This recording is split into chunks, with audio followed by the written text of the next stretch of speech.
लद्दाख के मशहूर climate activist और इंजीनियर सोनम वांगचुक को 26 सितंबर 2025 को एनएसए यानी नेशनल सिक्योरिटी एक्ट के तहत हिरासत में लिया गया था, क्योंकि सरकार का आरोप था कि उनकी भड़काऊ स्पीच और गतिविधियों से युवा उकसाए गए हैं, जिसके चलते 24 सितंबर 2025 को लेह में राज्य का दर्जा और छठी अनुसूची की मांग वाले शांतिपूर्ण प्रदर्शन हिंसक हो गए।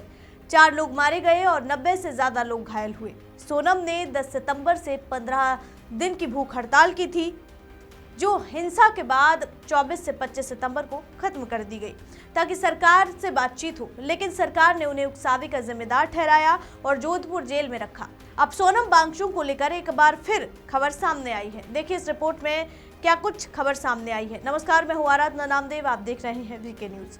Sonam Wangchuk climate activist, engineer, शिक्षाविद और लद्दाख में शिक्षा, पर्यावरण और लोगों के अधिकारों के लिए सालों से काम कर रहे हैं।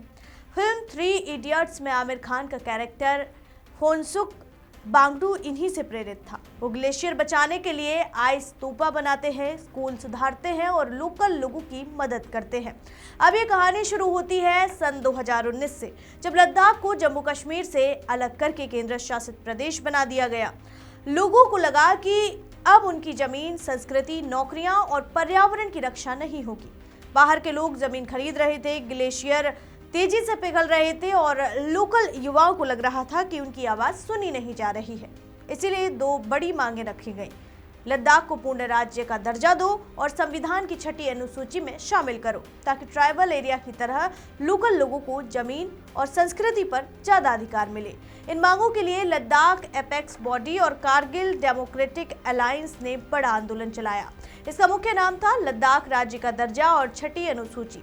भूख हड़ताल सोनम वांगचुक इस आंदोलन के सबसे बड़े चेहरे बने। उन्होंने 10 सितंबर 2025 को लेह के शहीद पार्क में 35 दिन की अनिश्चितकालीन भूख हड़ताल शुरू की, जिसमें हजारों लोग जमा हुए। प्रदर्शन बिल्कुल शांतिपूर्ण थे, लेकिन 15वें दिन यानी 24 सितंबर 2025 को सब कुछ बदल गया। कुछ युवा बहुत गुस्साए हुए थे और वे भूख हड़ताल वाली जगह से निकलकर बीजेपी ऑफिस, हिल काउंसिल और सरकारी दफ्तरों पर हमला कर बैठे। पथराव हुआ, गाड़ियां जलाई गई, पुलिस पर अटैक हुआ।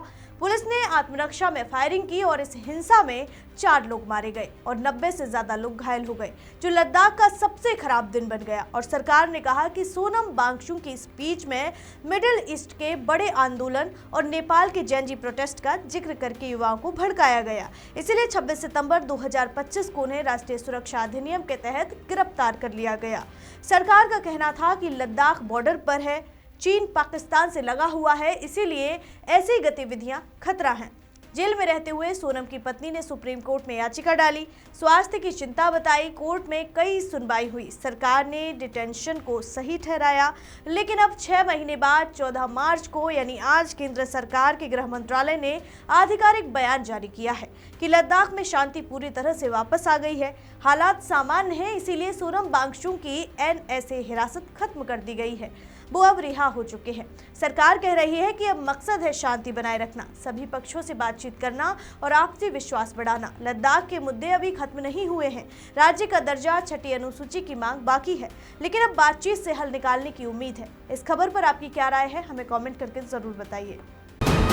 वीके न्यूज, राष्ट्र के नाम।